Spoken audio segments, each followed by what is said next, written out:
Good morning, friends. Robin Burning with Blissful Healing, Spiritual Life Coaching. We are on day 88, and we are on page 208 of our spiritual playbook. I love this one because I spent most of my life doubting my intuition. Most of it. Okay. And when I started on my journey of spiritual awakening, I am so in tune with my intuition now. I'll give you some examples, but let me get to the practice today. So today I will allow divine wisdom and clarity to guide me. So we all have intuition. It's whether or not you choose to listen to it and are aware of it. Okay, so I'm going to give you some examples that Linda said. I'm just going to read them because they're beautiful examples and they're like things that happen every single day. So I don't want to leave anything out. I will paraphrase. But she asked, you ever feel like your stomach was in knots when you heard something? That's your intuition telling you to be careful. Did you ever have a fleeting thought, but you just disregarded it? That's your intuition. Feelings of unease when you meet somebody? That's your intuition. Ever think of someone and then they call you? That's your intuition. Have you ever listened to something and then it shows up in your life? Have you read something and you're drawn to it and then that information is relevant to you sooner or soon after? So all these things that we usually chalk up to being a coincidence, like thinking of somebody and then they call you, all of these things, we chalk them up as coincidences. They're not. This is your intuition. This is the part of you that is the divine. So what we're asking you to do is to be consciously aware of these things. Like your energy speaks in your body. Sometimes you feel it. Like we said, you ever feel something in your gut? It just doesn't feel right. And then you realize there's something wrong, So we all have this sense. And if you start to bring awareness to that, then you can start to use it as a tool and stop questioning yourself. So I trust my intuition so much these days that even if I am driving to work, I drive to work the same way every single day. And every once in a while, I'll hear in my head, you should go this way today. I just do it. And I don't even question. I don't question. And 9 times out of 10, like there was an accident or something happened, or I went this way and something great. It doesn't always have to be bad, because a lot of times people say, oh, I heard turn right. And then at the left, there was an accident. So it was like I avoided something bad.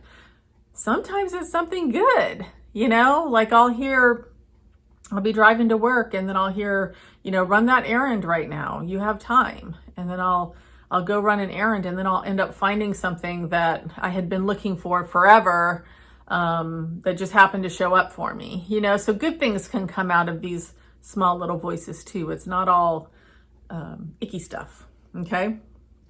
So what Linda's asking you to do is to have this conscious awareness and let the divine wisdom guide you today, but even moving forward, have this consciousness about it, because the more you start to notice it, the more it'll start working for you. Okay. I honestly cannot tell you how many times in this program that we're doing here where there was something, like Linda and I were kind of talking back and forth about a month before we started the program. And I would have something in my mind that I wanted to ask her. And I would not physically ask her the question. Okay. I did not type it. I did not verbalize it. I didn't anything. I just thought it.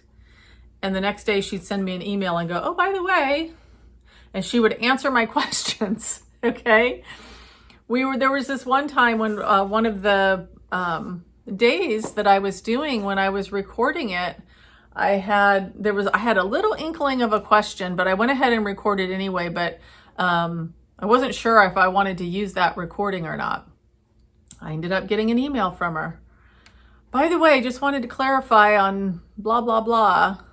And it was exactly the question that I had. So you can become very in tune. And it's not just Linda that I do this with, my husband, same thing. I'll think to myself, you know, I really would like to have chicken for dinner tonight. I wonder if I should stop at the store and get chicken. I get a text from him an hour later. Hey, I have time. I stopped at the store. I'm going to make chicken for dinner tonight. Guys, I am not making this stuff up. I am not making this up. Okay. You can start to really tap in, and it's such a powerful, powerful tool to be in tune, because we all have it in us, but it's something you need to exercise, for lack of a better word. It's like our bodies when we go to the gym. If we go, you know, I think I used this example earlier, but you go to the gym for a year and you get this beefy body, right? If you stop going, then eventually all those muscles will fade, right? Well, our spirituality, our gifts are, you know, we all have the gift of intuition. We all have it. We just need to exercise it and be mindful of it. Okay, they're not coincidences. This is our internal knowing. Okay, so start creating awareness around that. When you notice things like this, I think of somebody, they show up. I'm desiring something, it shows up. I have a feeling about Susie, and then Susie ends up doing what you had this feeling about. This is all your internal knowledge. And the more we tap into our own divinity, the more powerful that becomes. So the side note, I love it. It says, have you had a God wink today? So think about that. If you find yourself saying, oh, what a coincidence. No, that's a God wink. All right. Have fun, guys. See you tomorrow.